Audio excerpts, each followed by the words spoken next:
Salah satu bisnis yang growing-nya cepet banget, billion dollars company, adalah supplement industry. Apalagi semenjak COVID ya, orang tuh jadi berlomba-lomba untuk menjaga kesehatan, dan salah satunya adalah dengan taking supplement. Kita semua tuh pingin percaya bahwa ada suplemen ajaib yang bisa kasih solusi untuk semua masalah. Coba aja deh lu sekarang belanja suplemen ya, lu pasti bakalan bingung karena ada banyak banget, jutaan produk suplemen di marketplace saat ini. Anyway, gue adalah salah satu orang yang sangat terbantu sama yang namanya suplemen. Karena setiap hari gue juga konsumsi beberapa suplemen, guys. Tapi, kalau lu menjadikan suplemen sebagai solusi dari semua permasalahan di badan lu, nah, menurut gue itu kurang bijaksana sih. Apalagi ya, sampai-sampai lu tuh melupakan basic fondasi dari gaya hidup sehat. Yang gue tampilin ini adalah gambar dari piramida nutrisi. Lu bisa lihat sendiri kan, bahwa suplemen itu tempatnya ada di paling atas, yaitu sebagai pelengkap atau cuma cherry on top doang. Jadi utamain dulu hal-hal yang ada di bawahnya, baru nanti lu lengkapin pakai suplemen. For your information, suplemen yang gue maksud di sini bukan cuma suplemen gym doang ya, tapi keseluruhan jenis suplemen. Dan di video ini gue bakal sharing cara paling pinter untuk lu bisa memanfaatkan suplemen. Jadi tonton penjelasannya sampai selesai ya, supaya lu dapat keseluruhan insight-nya. Hai guys, my name is Rebecca. Gue suka sharing topik tentang wellness, self-love, and growth mindset. Jangan lupa subscribe karena lu bakal dapetin banyak banget hal positif and insight baru lainnya dari channel ini. Oke, first of all, kebutuhan suplemen setiap orang itu berbeda. Suplemen yang gue perlukan, belum tentu lu tuh perlu. Jadi bener-bener personalized di setiap individu. So, gue mau highlight beberapa poin penting yang lu perlu consider sebelum lu tuh memutuskan untuk akhirnya beli suplemen. Yang pertama, benerin gaya hidup lu dulu. Gue pernah diceritain sama salah satu temen gue. Jadi dia tuh dulu pernah ngalamin namanya amenorrhea. Yaitu kondisi di mana seseorang tuh berhenti menstruasi karena underweight-nya parah banget, guys. Kalau nggak salah waktu itu berat badannya cuma 30 kiloan or something. Jadi dia tuh udah bolak-balik ke dokter. Dan tahu nggak, dokter itu cuma nyaranin satu hal doang, yaitu makan. Karena emang nggak ada satupun suplemen yang bisa nyembuhin kondisinya dia, kecuali dia makan. Nah, itu jadi basic fondasi lo dulu. Makanya nih, kalau ada orang sakit, kadang solusinya tuh bukan cuma obat. Oke lah, obat emang bisa menyembuhkan secara sementara. Tapi supaya lu nggak sakit-sakitan lagi dalam jangka panjang atau di masa depan, ya lu harus olahraga, perbaiki gaya hidup, dan jaga pola makan.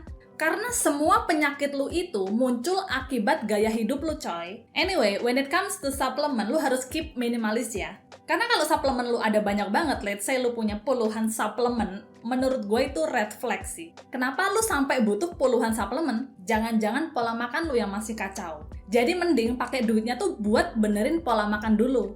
Jangan semuanya ngandelin suplemen doang. Lu harus punya fondasi gaya hidup sehat dulu, guys. Baru nanti kekurangannya lu lengkapin tuh pakai suplemen. And don't forget to keep your supplement minimalist. Yang kedua, fokus on general health. Kalau lu fokusnya ke general health, lu bisa minum suplemen, contohnya magnesium. Karena study shows medical condition yang terjadi ketika lu kekurangan magnesium, salah satunya hipertensi, migrain, osteoporosis, fatigue, weakness, insomnia, dan lain-lain.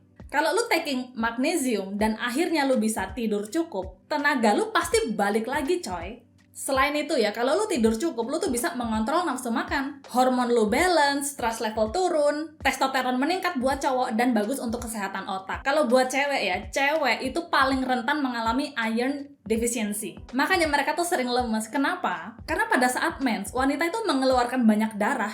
Ada juga karena melahirkan, operasi, bahkan diet ekstrim.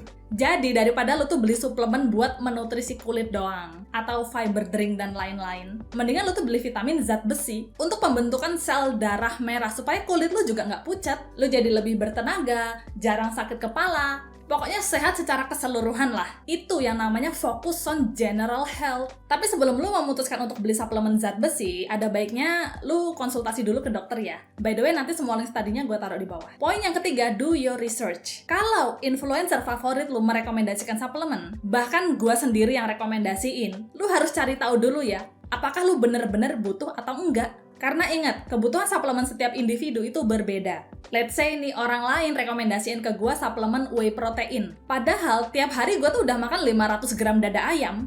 Gue udah nggak perlu lagi minum suplemen whey protein. Justru yang paling gue perlukan adalah suplemen omega 3. Karena gue jarang makan ikan, coy. Makanya gue perlu tambah dari suplemen minyak ikan.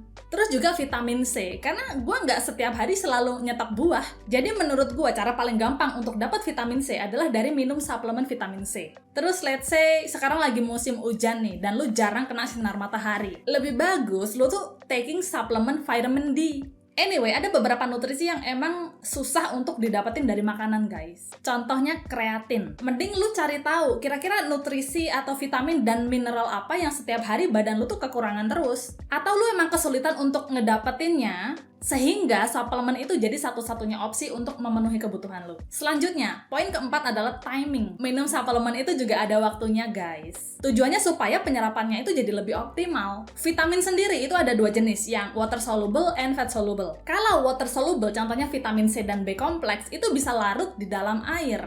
Jadi lu tuh harus konsumsi dan replenish setiap hari, guys. Sedangkan fat soluble, ini bisanya larut di dalam lemak. Jadi sebaiknya diminum itu setelah makan, supaya penyerapannya jadi lebih optimal ya. Fat soluble vitamin ini di-store di dalam fat tissue dan liver kita, guys. Contohnya adalah vitamin A, D, E, K. Terus kalau lu minum mineral kayak zat besi, sebaiknya itu jangan dibarengin sama minum teh atau kopi. Karena di dalam kopi dan teh itu ada zat namanya tanin yang bisa menghambat penyerapan zat besi ke dalam sel tubuh lu. Ya, at least dikasih jeda dulu lah, sekitar 30 menit sampai 1 jam.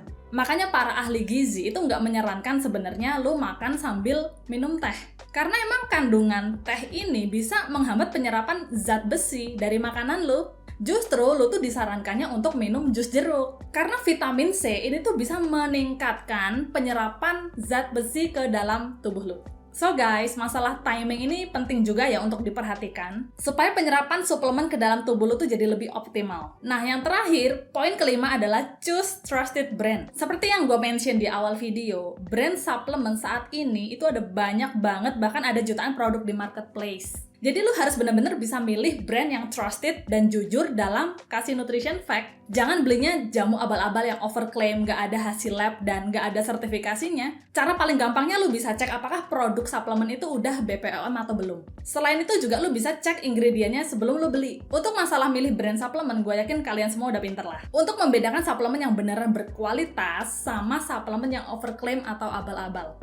So, kesimpulannya guys, suplemen itu emang bisa membantu kita memenuhi kebutuhan nutrisi yang kurang. Tapi, kita tuh nggak boleh menjadikan suplemen menjadi satu-satunya sumber, atau semuanya ngandelin suplemen lah. Gaya hidup dan pola makan kita itu harus jadi basic yang utama, baru pakai suplemen sebagai pelengkap. Jangan malah kebalik, ingat ya tadi soal piramida nutrisi. Suplemen is just cherry on top. Tapi meskipun cuma sebagai pelengkap doang ya, tapi kalau lu bisa memanfaatkan suplemen sebaik mungkin, suplemen itu bisa kasih manfaat yang besar loh. Tadi ada 5 highlight point ya, gue bantu recap ulang. Yang pertama, benerin gaya hidup. Yang kedua, fokus on general health. Yang ketiga, do your research. Yang keempat, timing. Dan yang terakhir, choose trusted brand. Oke guys, itu aja buat video hari ini. Seperti biasa, kalau lo mau mensupport gue dan lo mau mensupport channel ini supaya terus grow dan sharing hal yang positif dan bermanfaat, lo bisa banget bantu gue dengan cara hit like, comment, subscribe, dan share video ini ke teman lo ya, supaya lebih banyak lagi orang yang tahu video ini.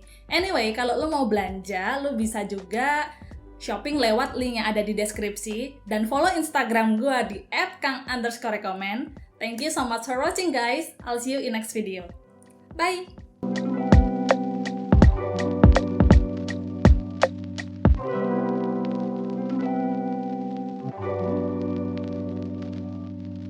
Bye, have a great time.